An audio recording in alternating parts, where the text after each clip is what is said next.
Blessed are they that search out his testimonies, with their whole heart shall they seek after him. Thank you all for coming out tonight.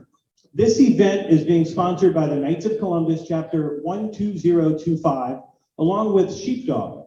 I want to first thank Father Pat for allowing us to have this event tonight. I want to thank Deacon Dave and his lovely wife, Deborah, to come down here from Hampton, Virginia. Thank you. Thank you. And thank you all of the volunteers who have come out here tonight to help us serve. Thank you for our executive chef, Michael, for preparing all of the amazing food. Most importantly, thanks to my friend Vince, who introduced me to the Shroud. And before him, I had no idea what the Shroud was. Yeah, and it is because of his introduction that we're here tonight. So let's give a round of applause for Vince real quick.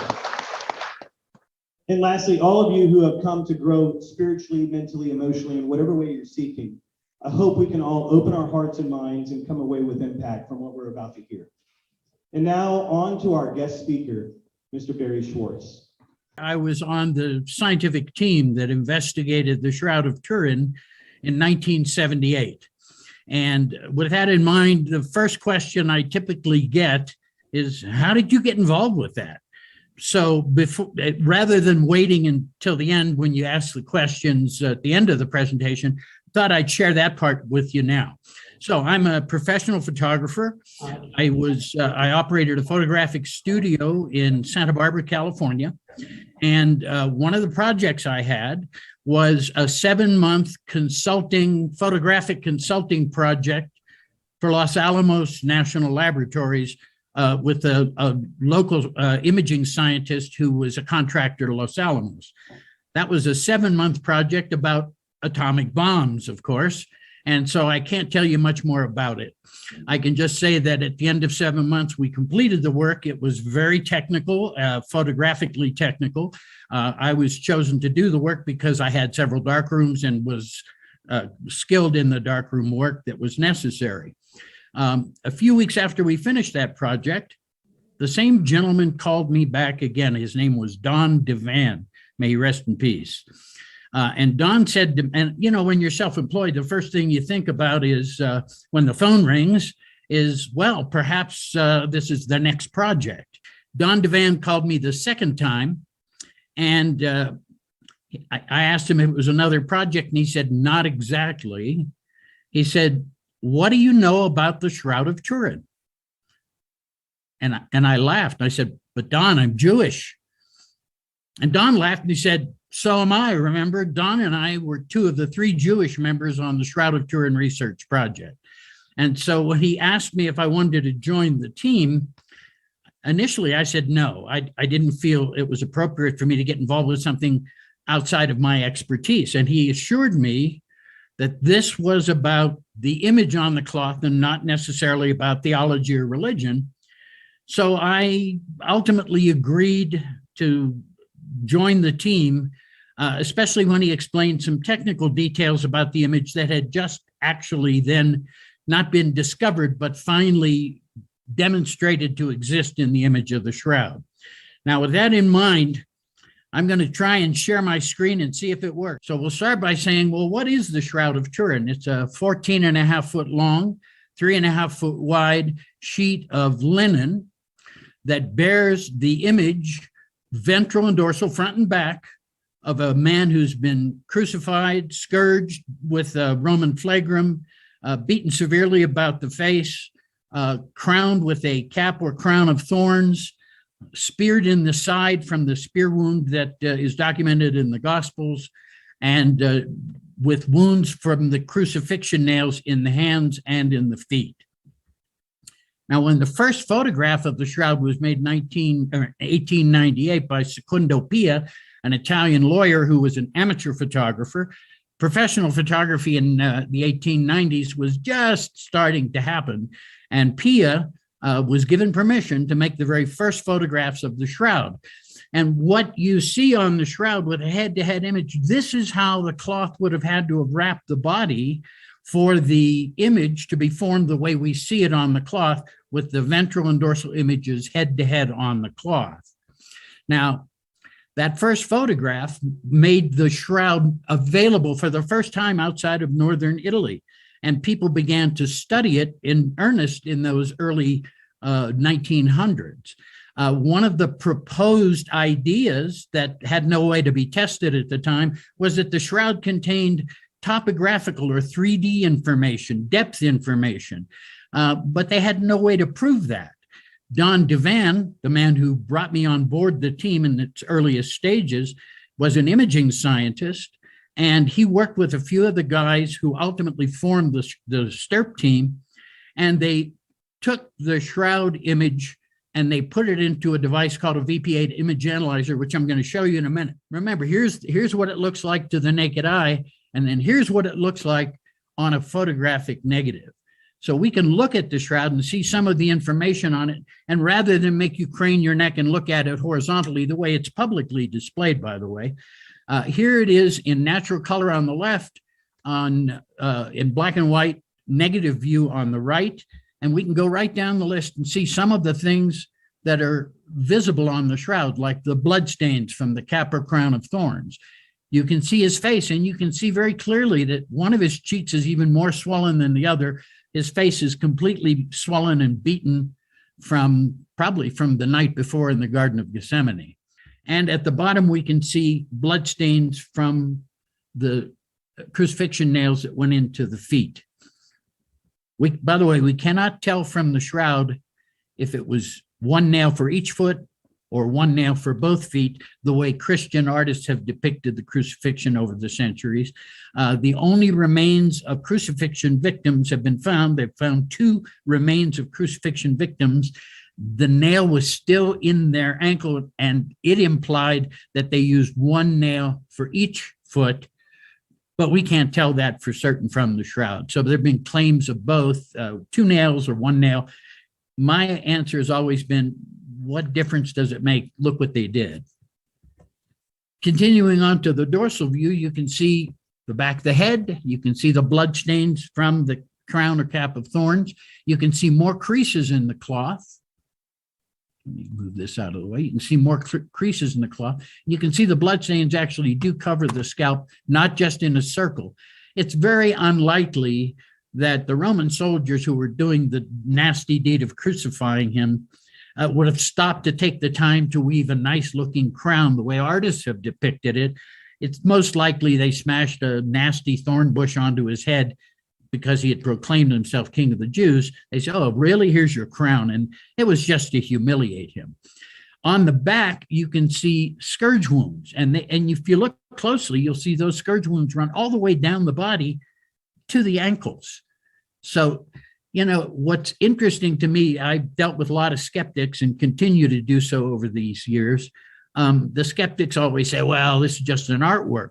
Well, think about this for a moment. If you're standing behind somebody and scourging him, if you take just a baby step closer, some of those thongs from that flagrum are going to come around and hit the front of the body.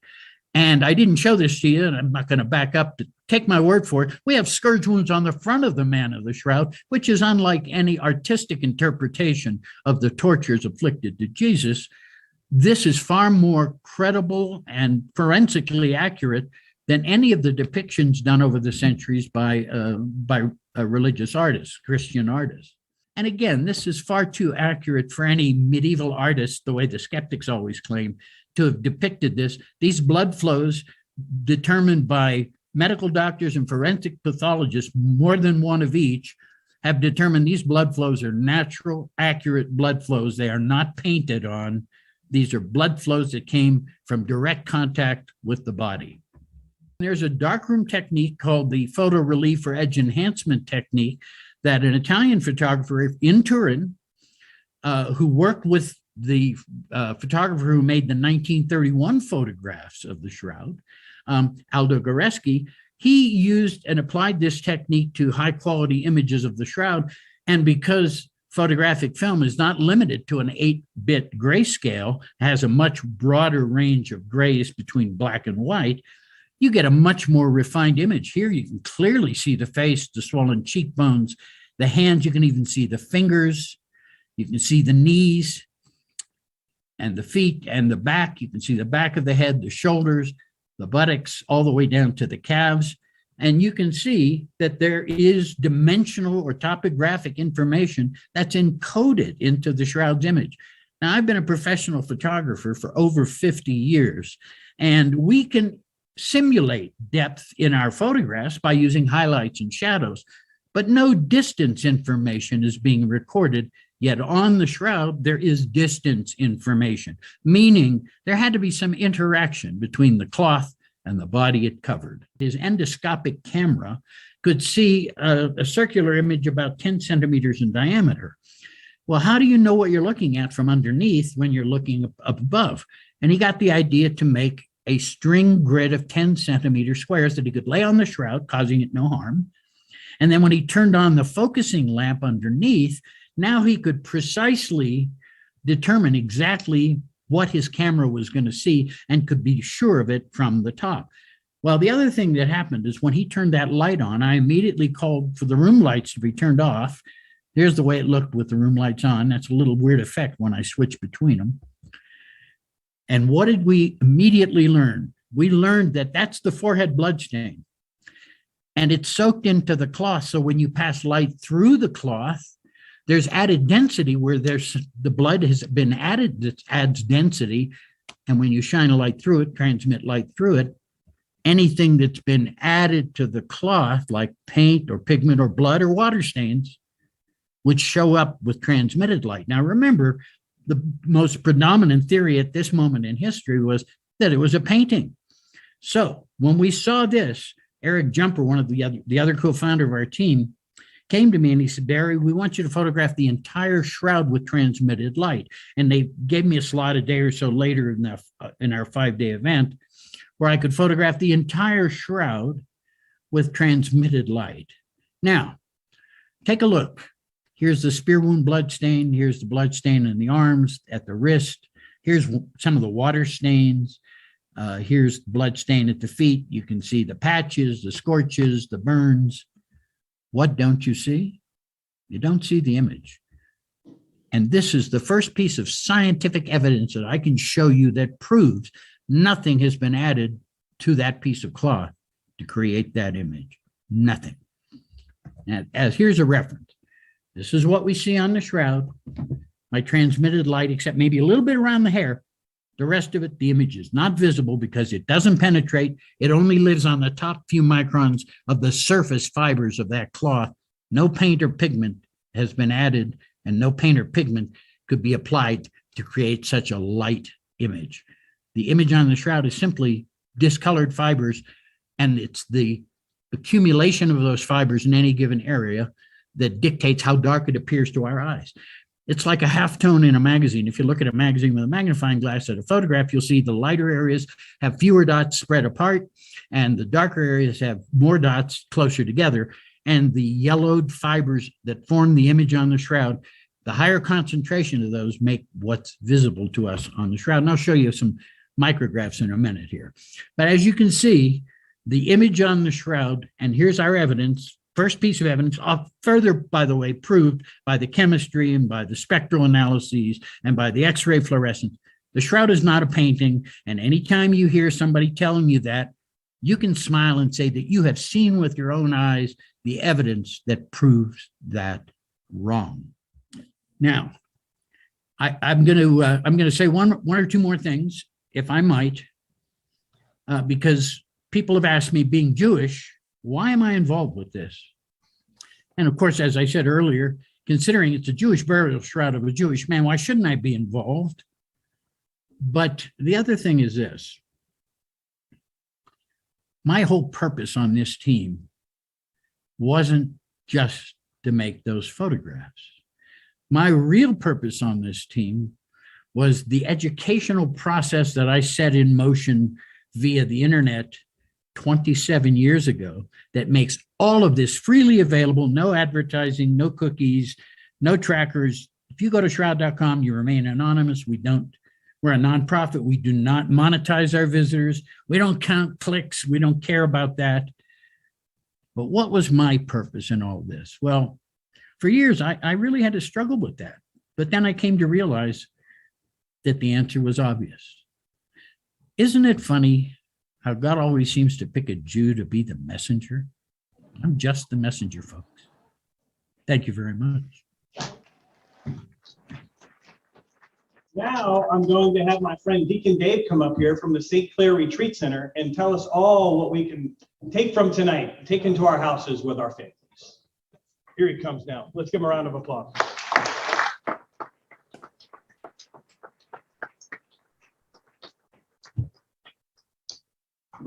I don't know about y'all, but my stomach is full, my head hurts, and I have a 3.5-hour drive to get home later tonight. Thanks again, Barry. That was incredibly awesome. Thank you so much. So we've been talking about burial cloths all night, and we've been talking about obviously the fact that Jesus was crucified, he was died, he was buried, and he was resurrected. And so I want to kind of stay in that area of the Paschal mystery. Do you know what the Paschal mystery is? Okay, it's the life, passion, death, and resurrection of Jesus. I do a lot of retreats at the St. Clair Assisi Retreat Center, and I talk to a lot of people. And so there's two things. I want to, hopefully the Lord will get into your soul and your heart a little bit with what I'm going to share tonight, and I'll keep it as brief as I can. The first one is, so often in our lives, we find ourselves in the passion of Christ. Every single person in this room, all of us, by virtue of the fact that we are followers of Jesus Christ, we all share in the paschal mystery. We all have life. We all have passion and struggle. We all have deaths in our life, and we all are supposed to experience the resurrection that Jesus has promised us, not just in our physical death, but in the little deaths that we have throughout our lives. So let me explain what I mean by that. Often what I see with people, they're on the cross, they're living out the passion. And in fact, for the last 24 hours, I've been with my family, and I'm living it out with them for the last 5 years. A passion in my own family. And so what I want to do so much with what is going on with my family is to control what is happening. I want to be able to give them the outcome that I know that they're supposed to have. But the reality of it is the more that I try to hold on, the more I try to control what the outcome is, the longer I stay up on the cross being crucified. And what the Lord wants me to do is he wants me to surrender to him. And when I say surrender, I don't mean give it over to him. I mean invite him onto that cross with me, uniting my suffering with his suffering. That's what he wants each one of us to do. He wants us to die to that control. He wants us to die to the preferred outcome that we have, because he is the one that is ultimately in control of our lives. Who here is trying to control a situation? Who here is trying to control the outcome? And by virtue of you doing that, maybe you're frustrated, maybe you're angry. And I'm going to tell you right now, that is not the fruit of the Spirit. That is not where God wants any one of us to be. He wants us to go into that tomb with him. He wants us to be wrapped in that burial cloth that has his image on it, because only Jesus Christ can resurrect us. Now, I can tell you in this situation that I've been experiencing with my family for the last 5 years, I was angry. And I would tell my dad things that I wish I had never told him, because it just doesn't make sense what is happening. And this went on for years. How many of you now in your own hearts are struggling with something in your life that you have been going through for years?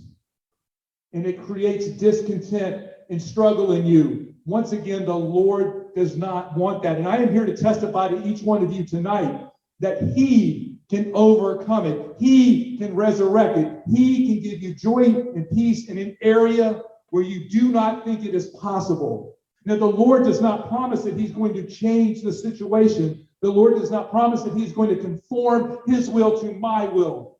But if we die with him, He will resurrect us in those situations of life with peace and joy that is beyond understanding, because that is what he has promised us. And I can tell you, I am living proof of that in my life in so many different ways. Now, do I get it right every single time? Is the Lord still working to resurrect parts of my life? Absolutely. But the invitation tonight, right here in the middle of Lent, as we have just heard this beautiful presentation of the Lord himself, who has been wrapped in burial cloths, and he has been resurrected, and he wants to do the same for each one of you. Now, this situation with my family, it's never going to change. I talked to my dad today, me and my wife. It's crazy. I'm not even going to try to explain it to you. It would take longer than Barry's presentation. But I'm an engineer, and so there's a logical solution to everything. But it's not the solution that's going to happen. And I have to be willing to surrender that to God and have peace and joy in the midst of what I cannot understand. So if you have something in your life right now that you are going through, surrender it to God. Get off the cross. Let him bury it. Let him be with you. And then let him resurrect it. I'm not done yet, John Paul. No, you're Okay, good. I got one more story for you. I do. I talk to people all the time, and so I want to share this with you because it's universal for all of us.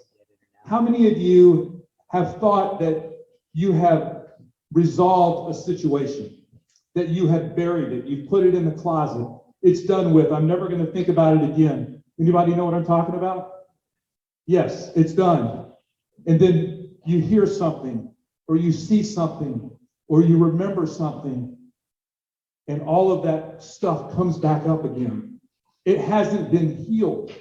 And I will tell you why it hasn't been healed in your life, because you're the one that buried it. You see, the burial cloth that you put it in, it doesn't have the image of Christ on it. He's not in the tomb with you, right?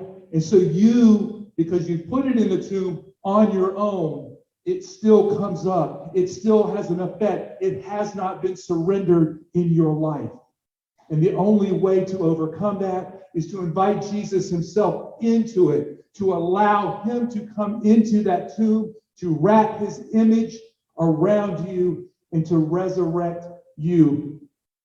Raise your hand if you know what I'm talking about. Okay? Listen.